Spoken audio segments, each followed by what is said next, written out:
Nítido. Excelente, excelente.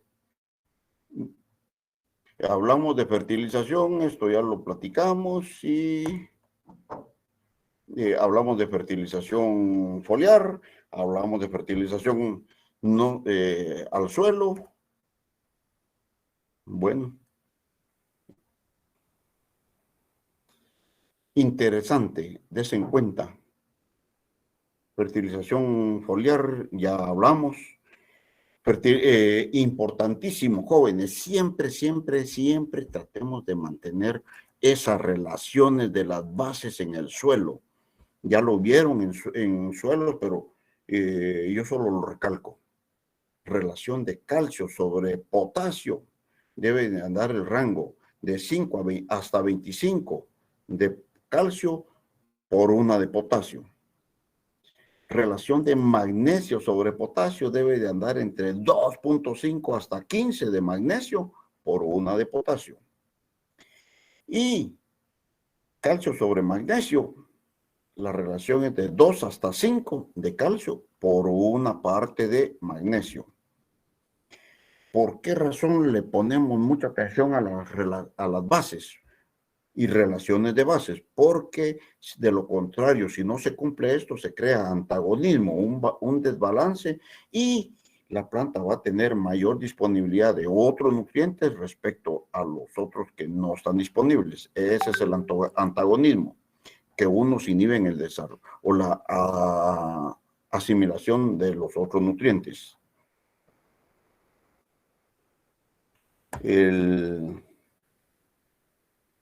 Importantísimo, por favor, pónganle mucha atención a eso. Si se dan cuenta, en la práctica hemos estado hablando de compostaje. Pero en este caso, para el caso de café, se habla de que para estar fertilizando la plantación de café, si es gainaza, se recomienda aplicar 1 libra por planta por año, pero una gainaza procesada. Todo el abono orgánico debe ser procesado, no puro, para evitarnos problemas de hongos que puedan afectar, ya sea hongos, pueden ser bacterias o pueden ser incluso gallina ciega, que puede estar afectando a la planta. En el caso del lombricompost, hasta 2 libras por planta por año. Y si es solo pulpa de café deshidratada, y mejor si es procesada, se va a recomendar 5 libras por planta por año. Y de preferencia hacer la aplicación en julio, cuando ya hay buena humedad en el suelo y ya hay buena precipitación, entonces ahí se mantiene se disuelve bastante fácil, se incorpora la materia orgánica y los nutrientes que pueden aportar empiezan a mejorar la nutrición de la planta. Eso lo pueden tomar considerando la fertilización química al 100%. La fertilización orgánica va a ser extra, pero que sí, les digo, sí se tiene un efecto, pero significativamente maravilloso. Les comento que en Santa Rosa se hizo una evaluación en la plantación de café, en donde se le estuvo aplicando 1 libra por planta de compostaje. Y además de eso, se le estuvo aplicando drenchado, purines de lombriz, purín de lombriz. A esa plantación que se le aplicó el producto, la afección por roya fue menos, alcanzándose un rendimiento de el 60% de la producción. Respecto a donde no se hizo la aplicación, el rendimiento llegó hasta un 30%.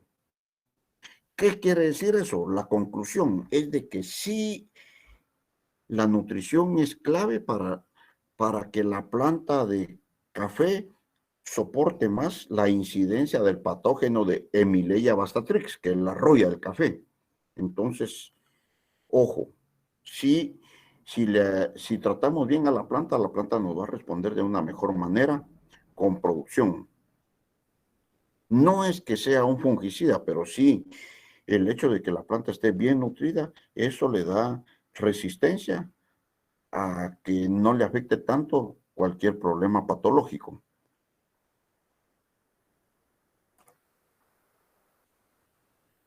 Aquí hay un ejemplo. Requerimientos nutricionales para una plantación de café con un distanciamiento de 2 por 1 metros, con una densidad poblacional de 3.500 plantas por manzana.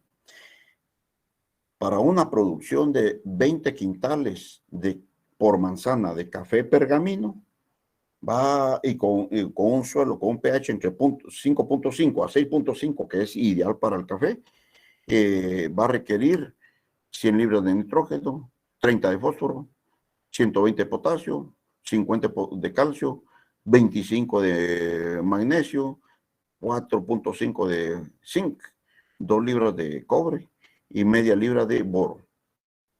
Me gusta esta recomendación porque detalla elementos menores.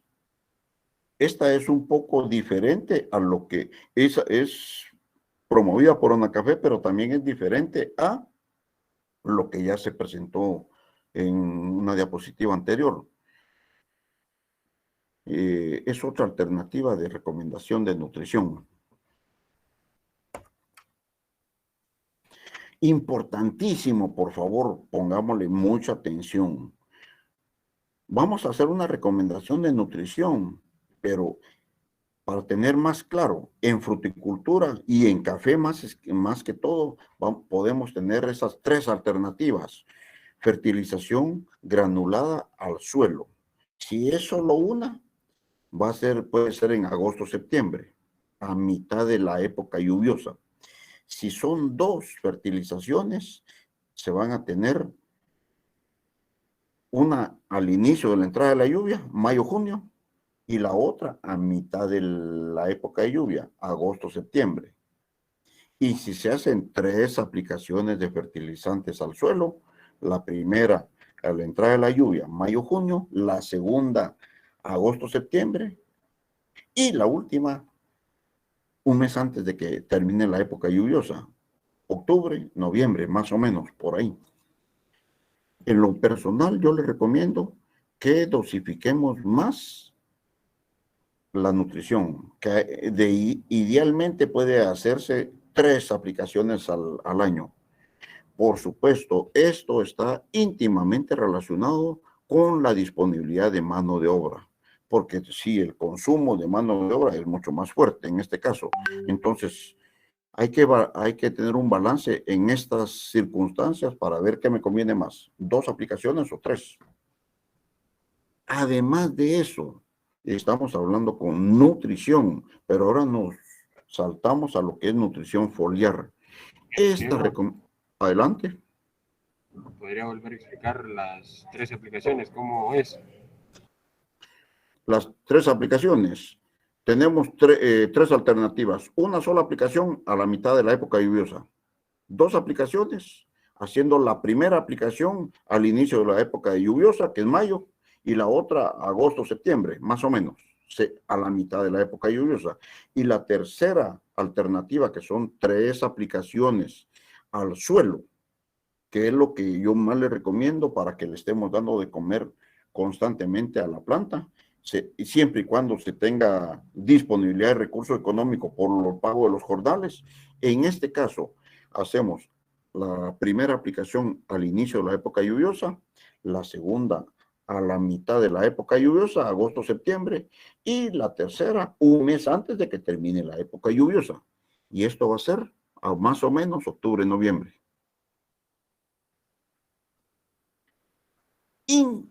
Íntimamente relacionado, vamos a estar haciendo aplicaciones foliares. Esta es otra recomendación un poco diferente a lo que ya se estableció en el plan que les mencioné en una diapositiva que ya comentadas, pero aquí tenemos otro criterio. Foliarmente vamos a estar aplicando boro. ¿Cuándo? Al secar la flor. ¿Cuánto? 1 litro por manzana. La segunda aplicación, zinc, a los 45 días después de la primera. Y la tercera aplicación, foliar potasio, 150 días después de la segunda. Siempre 1 litro por manzana es aplicación foliar. En lo personal, yo les comento mi opinión, que eso lo veo muy pobre, muy pobre. Pero en el caso de café, es el criterio que recomiendan a café. Yo con mucha confianza les diría que esas 3 aplicaciones las triplicaría. Así de fácil. Y incluso 1 litro por manzana me parece muy pobre. Recomendaría 1 litro por tonel de 200 litros de agua. Y en una manzana aproximadamente se nos van a ir 2 toneles o 3 toneles por manzana. 2 a 3 toneles por manzana. Quiere decir de que estaríamos aplicando, ¿qué? Mucho más producto. Es cierto. Esa es mi opinión, esa es mi sugerencia si queremos tener una mejor producción, pero sin embargo, esto es lo que recomienda Anacafé y es la primera alternativa. Lo que yo considero es de que debemos de estar experimentando, ir subiendo dosis para ver qué efectos tenemos en cuanto a lo que es la producción. Y en base a eso decir, bueno, pues si estoy duplicando mi fertilización, debería tener un mejor rendimiento. Entonces, esa es pura investigación y es un reto que debemos de tener todos los agrónomos. Si logran ver la diapositiva de abajo, la foto izquierda, recomiendo también, y si lo vamos a hacer en la práctica, la calibración del equipo. Lo que se busca en este caso es de que haya una nebulización, tal como lo vemos acá, para poder estar teniendo una cobertura lo más eficiente posible, no solo por los abonos orgánicos, los fertilizantes foliares, sino que también por la aplicación de los insecticidas y fungicidas. Eso lo vamos a detallar un poquito más en la práctica en su momento, pero eso es lo que se busca. La fertilización granulada, ustedes ya lo saben, pero se lo recalco, debe ser en un anillo donde está la zona de goteo. Perfecto, ahí estamos bien. Y de preferencia, sí recomiendo de que la fertilización química y orgánica sea incorporada para que se humedezca y más rápido llegue al sistema radicular. También se tiene lo que es la enmienda de suelo. En la última foto, la enmienda de suelo, y eso sí, realmente, eso sí se hace la aplicación y se deja sobre el suelo, eso sí no se incorpora. Ingeniero, Adelante. ¿podría volver a repetir la fertilización granulada y la incorporada que había dicho? Ya, cuando hagamos la aplicación granulada al suelo, de preferencia vamos a buscar la zona de goteo del árbol o de la planta. En este caso es café, buscamos la zona de goteo y en esa zona de goteo, en un anillo, hacemos la distribución de lo que es el granulado, hacemos la distribución del abono orgánico y de preferencia incorporémoslo. Y después de incorporarlo, le podemos jalar la hojarasca que tengamos porque es común hojarasca en el área de producción de café y lo dejamos cubierto. ¿En qué nos ayuda esto?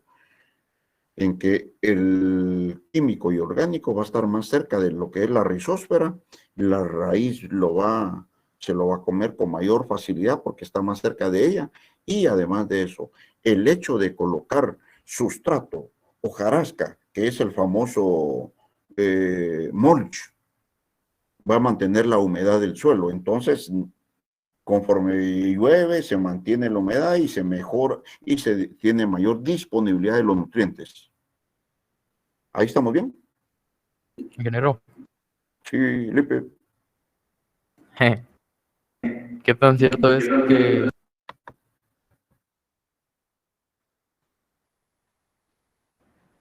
fíjese que yo había escuchado que al momento de aplicar las enmiendas se debe realizar en la época seca porque no le podía caer lluvia? No sé si esto afecta en el efecto que tenga al momento de corregir los problemas en el suelo, la acidez, o eso es irrelevante?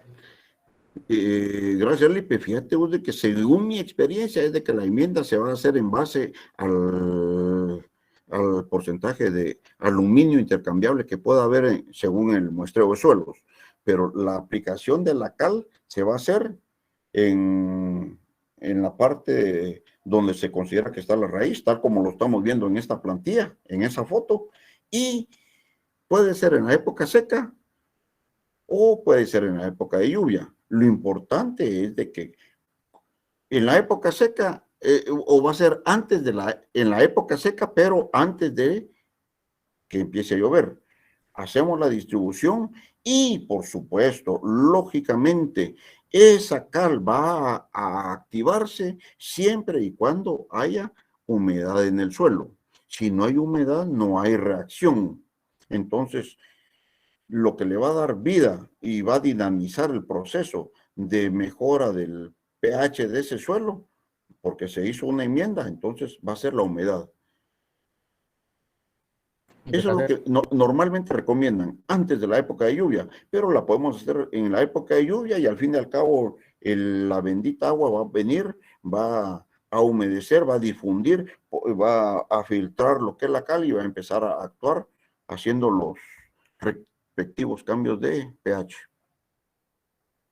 Gracias, gracias. Bueno, interesante, pónganle atención a esta gráfica. Esta nos dice mucho, mucho, mucho, mucho. En primer lugar, que es la gráfica de demanda de nutrientes de acuerdo a las etapas de desarrollo del cultivo de café.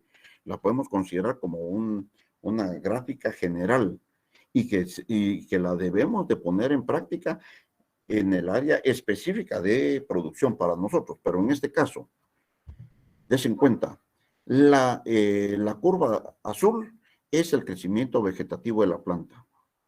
Ese crecimiento vegetativo de la planta alcanza su máximo crecimiento vegetativo cuando la planta está como a la mitad de su etapa de desarrollo del fruto.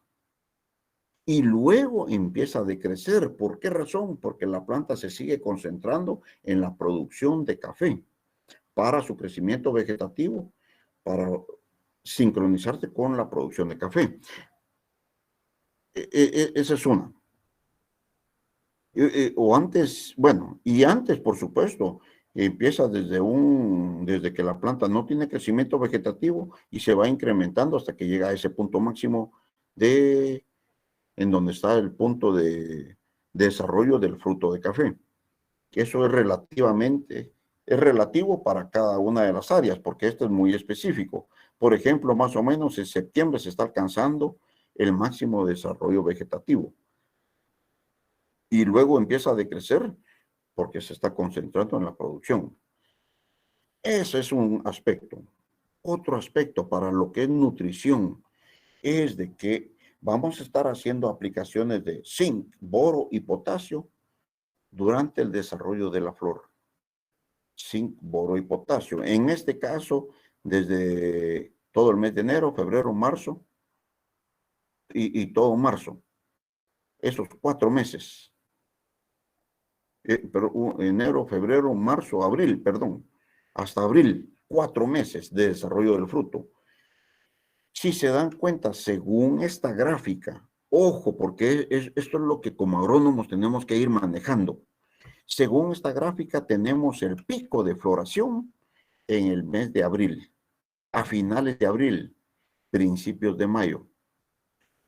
Ojo, importantísimo. La floración va a ser incentivada por la precipitación pluvial. Normalmente, por ejemplo, aquí en la ENCA, la generalidad ha sido que en febrero llueve y explota la floración. En marzo ya se escasea otra vez la lluvia, pero ya está iniciado el proceso de floración. Ese es solo un ejemplo. Cada una de las áreas de producción tiene su comportamiento muy especial. Pero entonces, aquí vamos a hacer aplicaciones de zinc, boro y potasio. Posteriormente, después de esa floración, todo el mes de mayo, donde ya está lloviendo o eso es lo que se espera, según lo normal del clima. Ahí vamos a seguir haciendo aplicaciones de zinc, de boro y de calcio. Se considera que el zinc se aplica porque es un nutriente requerido por la planta, pero para contrarrestar hasta cierto punto efectos de estrés por frío. El boro, como ya lo hemos platicado, se va a estar aplicando antes, durante y después de la floración si es en floración, para incentivar el desarrollo del tubo polínico, para favorecer el desarrollo de la flor y principalmente la polinización. En el caso del potasio, por ser un macronutriente, entonces su demanda es fuerte y es más fuerte en esta etapa.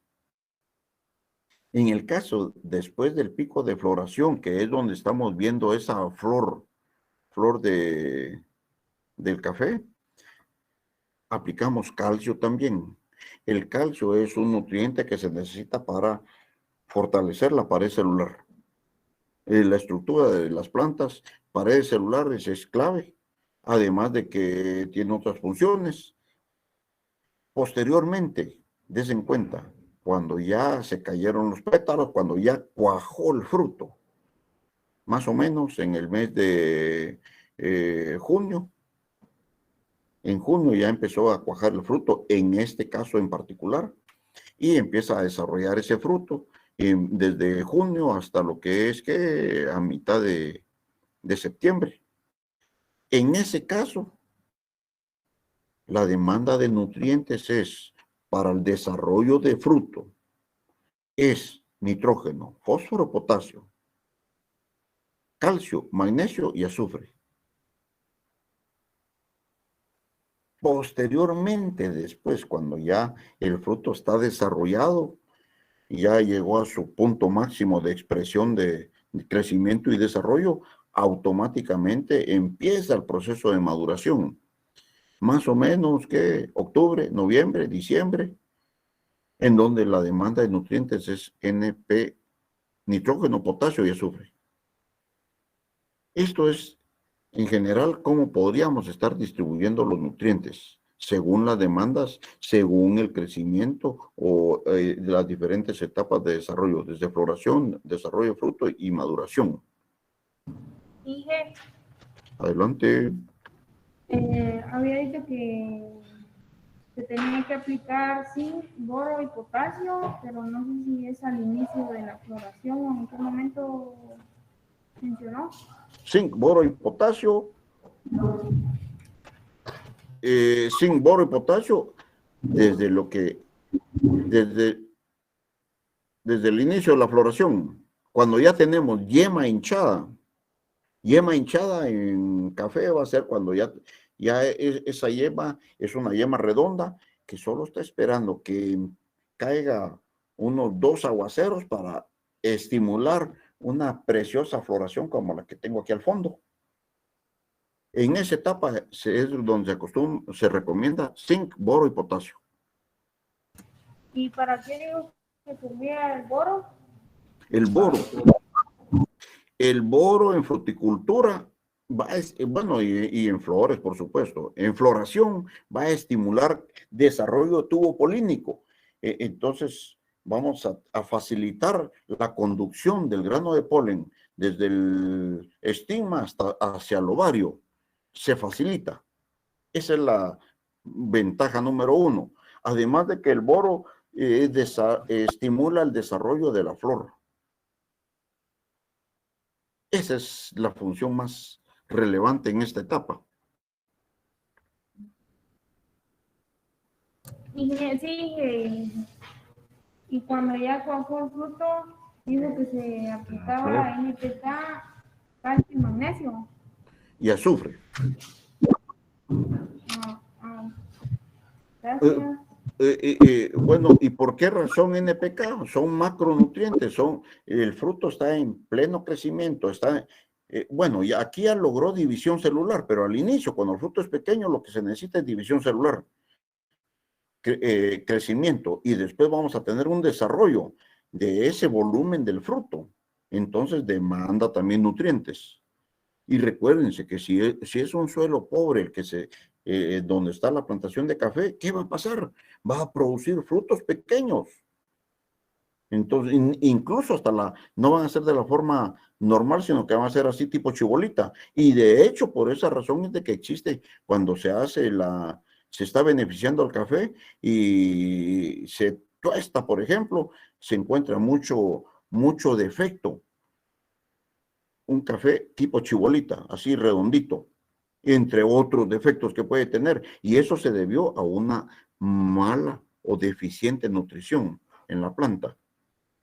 Pero ¿qué va a pasar si le damos de comer a la planta? Vamos a tener una flor bien mejor desarrollada y por lo tanto el fruto, si tenemos flor grande, tenemos fruto grande. Por lo tanto, si tenemos fruto grande, vamos a tener 2 cotiledones café oro, que es lo que vendemos. Van a ser pesados, van a generar más ingreso. ¿Estamos ahí bien?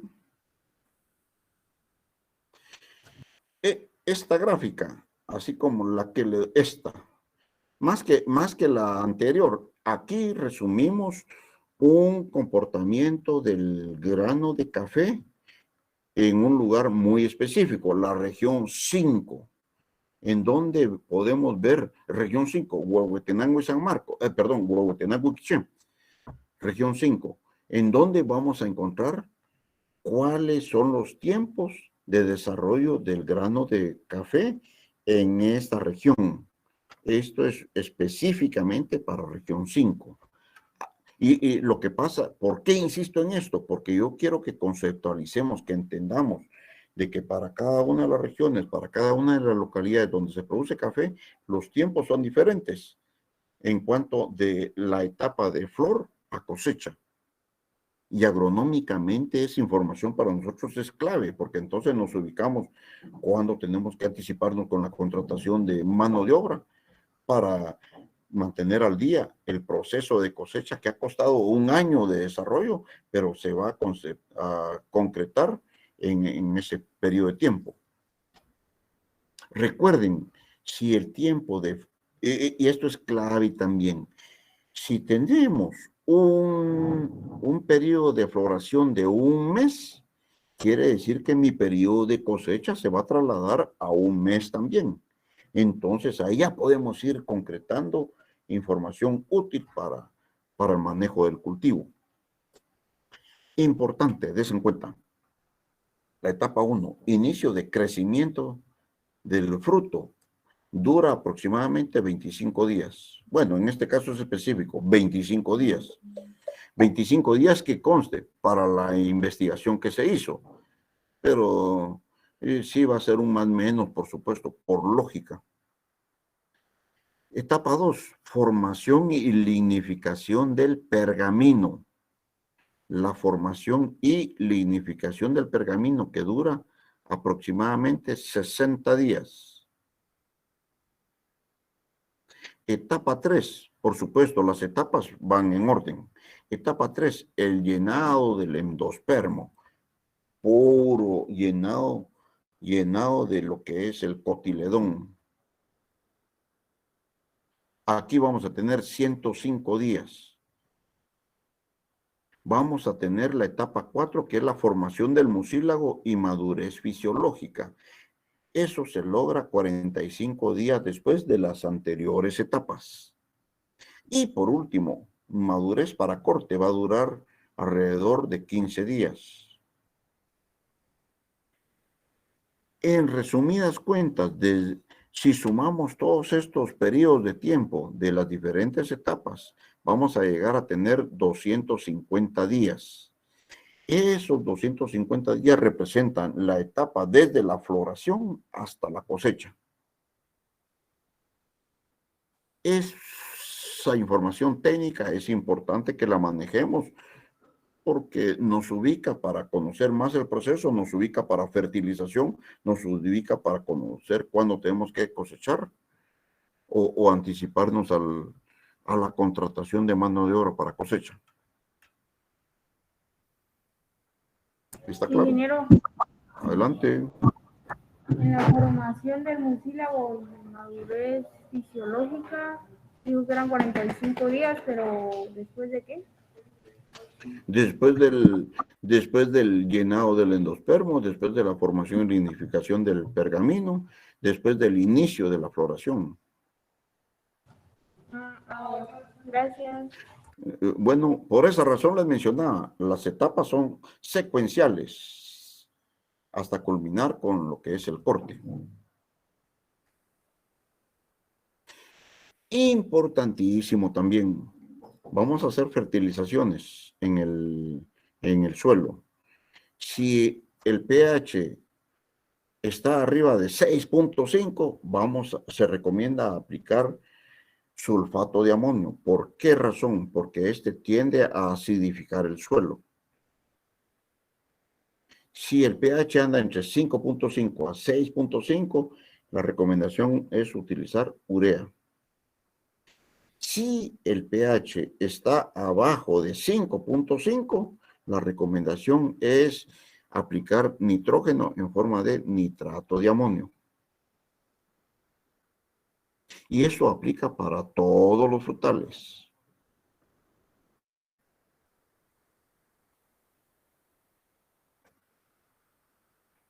La poda o recepa, poda ya hablamos, poda Guatemala. Poda Guatemala, solo les hago un paréntesis comercial ahí. Poda Guatemala, se lo comenté, me parece que es una poda que se estableció aquí en Guatemala, que es el agobio. Agobiar una rama o un árbol, el hacer esto, como espero que lo estén viendo en la diapositiva, en su pantalla. El agobiar es doblar esa rama. ¿Qué reacción tiene la rama al respecto? Es de que empieza a emitir chupones, esos brotes vigorosos. Empieza a emitirlos en la parte más baja del tronco, y lo que busca la planta es sustituir la copa que se agobió por nueva copa, por nueva área foliar. Esa es una técnica que se implementó en Guatemala, se generó en Guatemala, pero que actualmente está en desuso porque es poco práctica. Muchos de los agricultores no la utilizan, pero es una alternativa. Si queremos que un frutal, si queremos estimular el desarrollo de un frutal, el agobio o poda Guatemala es una alternativa. Además de las alternativas de las que ustedes ya conocen, que mencionamos en la práctica pasada. Ingeniero, buenas tardes. Buenas tardes, Daniel. Solo una observación, esa práctica es muy usada en el cultivo de higo, ¿verdad? Yo en higo no la he visto en higo en la planta. Realmente no he visto eso en las plantaciones de higo. Yo conozco algunas plantaciones de higo que, por cierto, son de media cuerda a una cuerda. A veces es raro cuando llega a 3 cuerdas. Y sí se tienen en plantaciones en el área de Chimaltenango y un poco más en el occidente, Quiché, pero son plantaciones pequeñas, pero no he visto que se le haga el agobio. Pero es una práctica que sí se puede hacer para renovación o estimulación de nuevos brotes.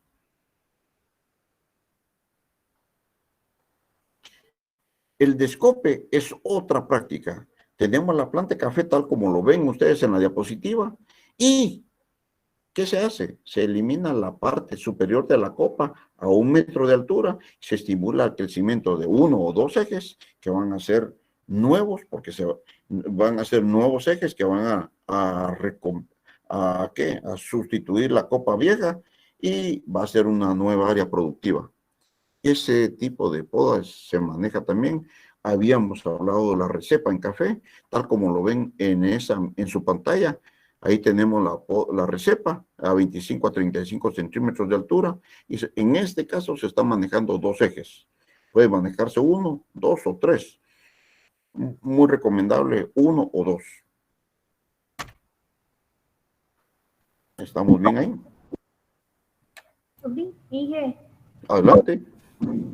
una pregunta. ¿Qué poda dijo que se eliminaba la copa a 1 metro de altura?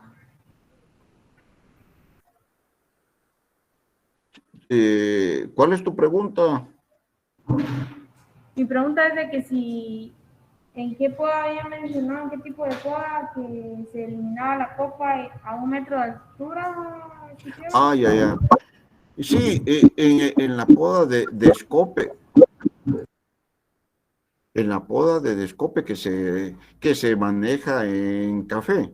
De hecho, se tiene la planta de café y a 1 metro de altura se hace el descope, se elimina esa parte de copa y esta va a ser sustituida por 1 o 2 brotes que van a formar la nueva copa productiva. Eso es lo que mencioné. Gracias, Miguel. Bueno, el desige, ya hemos hablado del desige en las prácticas de poda.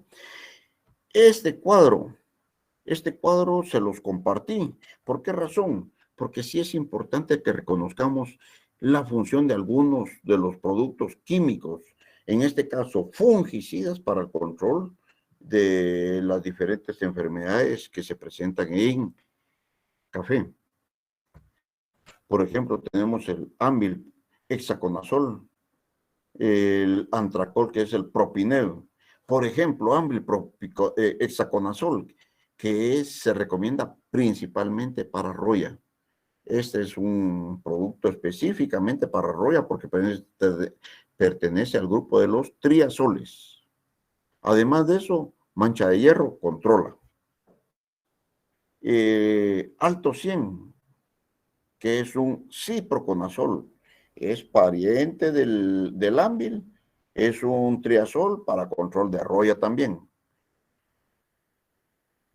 Tenemos el antracol, tenemos el bifidán, que es un triadimenol, el bifidán, perdón. Este es para control de roya, para control de mancha de hierro. Lo interesante de este cuadro que les presento es de que también ahí se hace énfasis para qué enfermedad es específico. Tenemos, bueno, el Banro, Captán de Rosal, que es carbendazim, Ferban, que es Verferban, Mirage, que es Procloraz más Folpet, pero tenemos Previcur, tenemos caldo bordelés, por supuesto tenemos los cobres,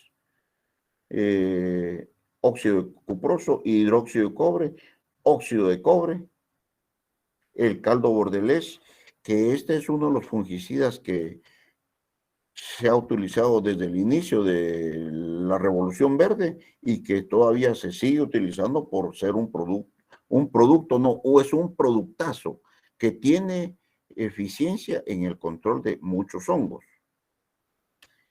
Y el Silvacur, por ejemplo, Silvacur combi, en este caso, que es un tebuconazol más un triadimefón. Olvídense, para control de roya es un bombazo. En este cuadro les presento algunas de las alternativas comunes para el control de hongos. Plagas de café, gallina ciega, ya ni lo vemos porque ya se la conocen ustedes. Por ejemplo, control de gallina ciega, volatón al 5%, que el ingrediente activo es foxin, o podemos utilizar el hongo Metarrhizium anisoplie. Ahí ya no le hago mucha bulla. El barrenador del tallo, que esta es una chinche que oviposita en el tronco de la planta y la larva hace averías, debilita la planta. Nivel crítico para lo que es barrenador del tallo, que es Plagiohamus maculosus, que es una chinche barrenadora del tronco de la planta de café o del tallo de café. El nivel crítico es el 1% de plantas infectadas. Dije, ¿puede repetir en qué consiste el daño que hace? La chinche oviposita en la parte baja del tronco y la larva empieza a hacer una galería, tal como lo están viendo ustedes aquí en la diapositiva, y perjudica el rendimiento. No mata a la planta, pero sí le perjudica, sí la estresa, sí la debilita. Entonces, umbral económico, el 1% de plantas infestadas. ¿Qué vamos a aplicar acá? Aquí podemos aplicar cualquiera de los insecticidas organofosforados, como un tiodán, un folidol, un malatión, un tiodán, por ejemplo. No hay problema. Escama verde, Coccus viridis, escama verde para los que estaban trabajando en lo que es cítricos, escama verde es común, la tenemos en la plantación del consulado, en cítricos, escama verde, tal como se dice, es un circulito de color verde y ahí a consecuencia de ella tenemos fumagina, a consecuencia de ella tenemos hormigas. Umbral económico, el 10%. Umbral económico mínimo, 10 escamas por hoja. Y eso ya nos dice que debemos de actuar. Se puede muestrear de las 100 plantas, con 10 que salgan con presencia, ya amerita control. Chicharritas, también es problema. La chicharrita, pero esa la podemos controlar. Con trampas amarillas reducimos población y determinamos que hay presencia. Por lo tanto, vamos a venir y vamos a hacer aplicaciones de un extracto botánico como el ACT botánico, que es aceite de neem o extracto de neem que le llaman, como un insecticida. Y sí controla, elimina la plaga de chicharrita. Elimina el problema de escama también. Tenemos problema de broca del café, sí es problema. Perdón. Broca del café es problema. Normalmente la broca del café se controla con endosulfán, tiodán endosulfán, 1 o 2 litros por manzana, es lo más común. El clorpirifos, a pesar de que ya está prohibido legalmente, solo se están agotando algunas existencias y desaparecerá del mercado. Importante, el momento oportuno para iniciar control de broca del café, hipotenemos ampey, es a los 75 días hasta o 90 días en ese rango después de la floración. Ya cuando el café ya tiene cierto tamaño, ya tenemos desarrollo de los cotiledones, entonces ahí si llega a hipotenemos ampey, oviposita cabalmente en la parte en el puntito negro que tiene el fruto, en esta parte extrema, ahí es donde oviposita, hipotenemos ampey y la larva ingresa por ese medio, por ese lugar. Enfermedades de la parte aérea, número 1, roya, Emileia bastatrix. La roya es un problema serio. Esta es la sintomatología en café. En vez de la hoja vamos a tener manchas de color naranja. A consecuencia de la roya, las consecuencias son devastadoras. Defolia la planta, el rendimiento lo baja significativamente y es un problema serio. Para el control de la roya, lo que se recomienda básicamente, campos limpios, poca humedad relativa en el lugar, manejo de sombra, manejo de la planta en la parte de abajo, control de malezas, aplicaciones de químicos. ¿Cuáles? Triazoles.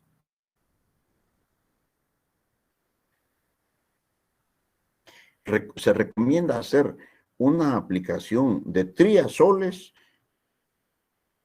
antes de iniciar el proceso de cosecha. ¿Por qué? Porque en ese caso, si no se aplica, la misma gente cosechadora va a ser, ¿qué? Difusora de las esporas de roya, y después el siguiente año vamos a tener un problema mucho más serio. Mucha gente acostumbra a colocarse incluso nylon de la cintura para abajo para no estar diseminando la espora de la roya. Micena citricolor, lo que es ojo de gallo. Este es el síntoma que estamos viendo aquí en la pantalla. Micena citricolor es una mancha de color, una mancha circular de color claro y luego se oscurece. ¿Qué es lo que, tal como lo estamos viendo acá? Es por exceso de humedad. ¿Qué es lo que provoca? Defoliación, caída de frutos, bajos rendimientos, plantas débiles, distorsión hormonal de la planta, floración pobre e irregular, y propicia el desarrollo de enfermedades como la poma o la coleroga,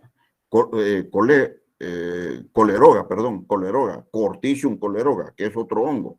Pero es lógico, solo ubiquémonos, recapacitemos. Lo que está haciendo Micena citricolor es reducir el área foliar.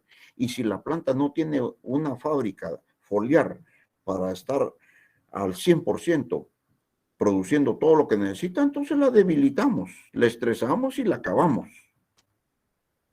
Por esa razón es de que Micena citricolor o ojo de gallo es problema también. Ingeniero, Adelante. ¿podría volver a regresar la diapositiva? No, la otra. La otra.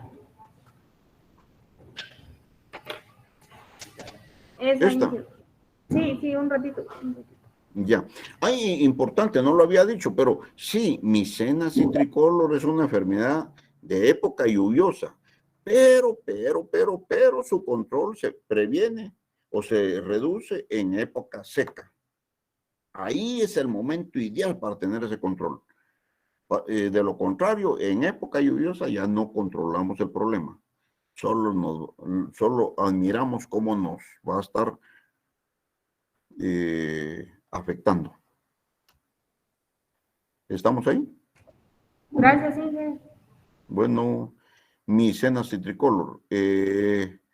Les compartí la información del caldo Vicosa. ¿Por qué? Porque es una combinación, si se dan cuenta. Sulfato de cobre, 100 gramos. Sulfato de zinc, 60 gramos. Sulfato de magnesio, 60 gramos. Ácido bórico, 30 gramos. Ustedes lo tienen ahí. Cal, 100 gramos. ¿Qué es lo que se hace? Se hace una solución individual de cada uno de los nutrientes, de cada uno de los fungicidas en una cubeta plástica para que no haya reacción química como en un recipiente metálico. Entonces, por eso siempre se recomienda plástico. Se hace la solución de cada uno de los elementos y luego se van uniendo hasta llegar a tener la cubeta completa de 19 litros. Y es ahí donde ya tenemos un fungicida de excelente calidad, muy similar a lo que es el caldo bordelés y que sí controla hongos y bacterias. Es práctico, es económico y es eficiente. Por eso se los comparto. Sí. ¿Esto para qué es? ¿Para qué clave? Controla, en general, controla hongos hongos y bacterias. Gracias, Inge. Bueno, ojo de gallo, nada que ver. Mancha de hierro, Cercospora cofeícola, ustedes pueden ver, es un centro de color café y con un halo amarillo. Ojo de gallo. Ese es en la parte inicial, en la foto de en medio, y en la foto de la derecha abajo, en la fase final, ya solo nos queda el punto, donde estuvo la mancha. Antragnosis es un problema serio en café, al igual que en la fruticultura en general. Antragnosis afecta hojas, desde el borde y en el ápice principalmente, típico de cómo afecta, o afecta granos de café, tal como lo estamos viendo acá. Es una mancha de color oscuro. Cáncer del café, ceratocitis fimbriata. Esta ceratocitis fimbriata me va a matar el árbol en términos de 2 o 3 años.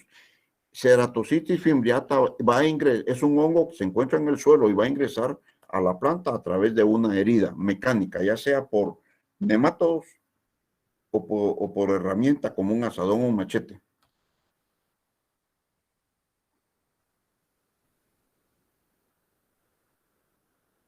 Ingeniero, Adelante. ¿podría repetir eso del cáncer del tronco?